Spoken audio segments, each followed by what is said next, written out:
Welcome back, everyone. We've progressed a lot over the past few days, and we're on day 13 out of 50 of our SAT math prep, and we've cycled back now. We're on our fourth time tackling algebra problems, and yeah, let's dive into the first one right here. A window repair specialist charges $220 for the first 2 hours of repair, plus an hourly fee for each additional hour. The total cost for 5 hours of repair is $400. Which function f gives the total cost in dollars for x hours of repair where x is greater or equal to 2?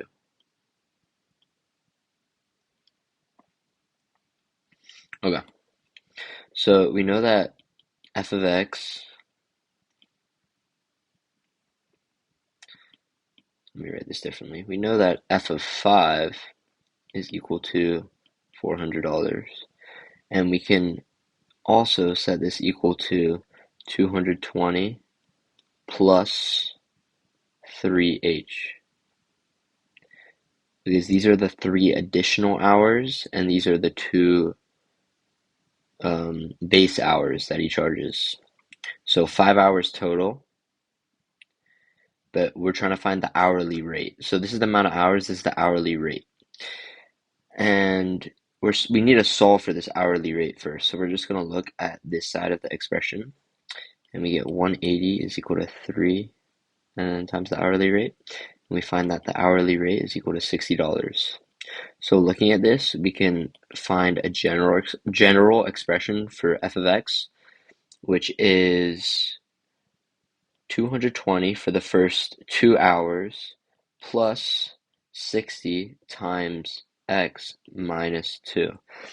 Because, for instance, if we do 3 hours, we can't multiply 60 by 3 because that would be 3 additional hours instead of the 1 additional hour after the 2 base hours. So that's why you have to subtract the 2 base hours. And we can simplify this further. And we get f of x is equal to 60x plus 100. Looking at our answers, that's our first answer choice. And yeah, this is a hard problem, but I think the only really challenging part about this problem is right here. So just know how to handle that, and that the 2 base hours factor into the total amount of hours for the function. Looking at our next problem, also of 3 difficulty, so a hard problem. Hector used a tool called an auger to remove corn from a storage bin at a constant rate. The bin contained 24,000 bushels of corn when Hector began to use the auger. After 5 hours of using the auger, 19,350 bushels of corn remained in the bin. If the auger continues to remove corn at this rate, what is the total number of hours Hector will have been using the auger when 12,840 bushels of corn remain in the bin? Okay, so it's asking for the total number of hours. Hector would have been using the auger, and so first we need to find the amount of hours it took for this change. But if we want to find the hours it took for that change, or it gives us the hours for that change, we want to find the hourly rate once again, the hourly rate of bushels of corn that the auger removes corn, whatever. Yeah, 24,000 minus 19,350 is our first step of this problem. And that will give us 4,650. And we're doing this first step because we need to find the change in total number of bushels of corn in order to find the hourly removal rate of the corn. So we know that 4,650 bushels of corn are removed in 5 hours, and that will give us a rate of 930 bushels per hour. And I'm just writing the rate so we kind of don't get lost with the numbers. I'll write that neater for you guys. My handwriting is awful. Okay, and now it's asking how many hours will it take when 12,840 bushels of corn remain in the bin. So now we subtract 24,000 from our new value, 840, and this is going to give us, bear with me, minus 12,840, 11,160. And now we do the same expression divided by X hours, and we know that it has to still equal 930 bushels an hour. So really neglect all of the units and just solve mathematically. So we move the X to this side, and we have X is equal to 11,160, and then we move this over down to here. We divide by 930. So we have a final answer of X, which is equal to 12, and that is your answer. It's never necessary to write these units, but when it's a long process, not a long process, but slightly tedious, it's always good to remind yourself, oh, this is what this number means. Because if you kind of get lost in the problem, you got to restart the whole thing, and there goes like 3 minutes of your time, which is very crucial in a timed test. Okay. The function h is defined by h of x is equal to 4x plus 28. The graph of y is equal to h of x in the xy plane has an x-intercept at a comma 0 and a y-intercept at 0 comma b, where a and b are constants. What is the value of a plus b? So remember, don't just find a or b and then make your answer. You have to add them at the very end. Very important. Okay, so it's a linear function. You can tell that by just the x, not x squared or x cubed. So it's easy to find we'll do x-intercept first. This y-intercept is very easy, and we'll do that next. So the x-intercept, how do we solve for it? We always set the expression equal to 0, because it's always going to have a y value of 0, and h of x is equal to y, as it says here. 4x plus 28, and we move the negative 28 to the side, and we get 4x, and then x is equal to negative 7. And x here is equal to our x-intercept a, which is equal to negative 7, because it's going to be a comma 0, and this is going to be negative 7 comma 0, because this is our x value when the h of x function has 0 output, or a value of 0. It returns a value of 0. Okay, and then our y-intercept, we can simply just look at the problem, because we know so well already, if you've been doing this, if you've been following the series with me, y equals mx plus b. It's already in that format of y is equal to 4x plus 28, and 28 is our b.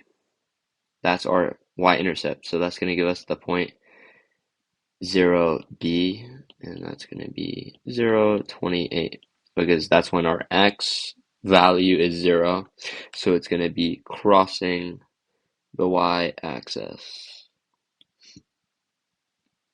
like such. And looking at this, oh, if you did this first, you don't want to pick 28, so you can cross that out. And all these answers we know are going to be wrong, because we have to add a negative. So we know that a plus b is equal to negative 7 plus 28, which is equal to 21, which is our answer. Last problem of the day. We have, for line H, the table shows 3 values of x and their corresponding values of y. Line K is the result of translating line H down 5 units in the xy plane. What is the x-intercept of line K? Okay, so looking at this, I'm going to prove really fast that it's a linear function. So we know that looking from here to here, the slope is equal to what? So we have 160 minus 130 over 23 minus 18, which is equal to 5 over 30, which is equal to 6. And then the m here, we'll do the same thing. 178 minus 160 over 26 minus 23, which is equal to 18 over 3, which is equal to 6. So we know that the slope is constant based off these values. Now,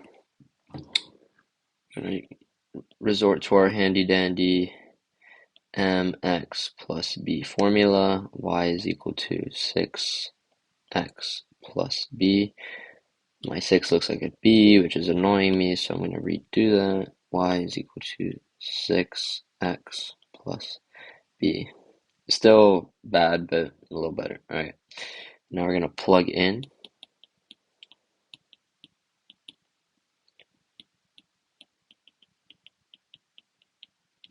You guys remember that's our second step after we find the slope of the y equals mx plus b line.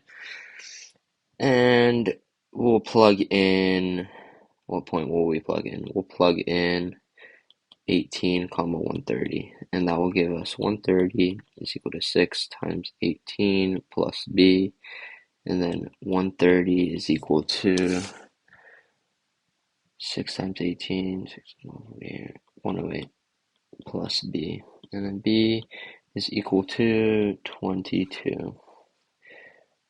So what am I looking at? I'm looking for line K. So we're not looking for y, which we just found. So y is equal to, so we have a b of 22 and a slope of 6. 6x plus 22. It's a lot of work, so don't lose yourself. Y is equal to 6x plus 22. And we know that k is a translation down of 5. So 6x plus 22 minus 5. That's what you do for a translation down of 5. So we know that the line k is equal to 6x plus 17. And it's asking, what is the x-intercept of line k? How do we find the x-intercept? Set k equal to 0. So 0 is equal to 6x plus 17. 6x is equal to negative 17. X is equal to negative 17 over 6. So that's going to be giving us our final point of negative 17 over 6 comma 0 for the x-intercept. It's just my colon there. Yep. And that will give us answer D. So one of the longer problems, that's why it's deemed a difficult one, but definitely manageable. Just take it step by step, look at the table, kind of analyze the table in depth, but don't spend too much time on it, and then follow what the problem's saying. And yeah, I hope this helped, and subscribe, and join me on the next one.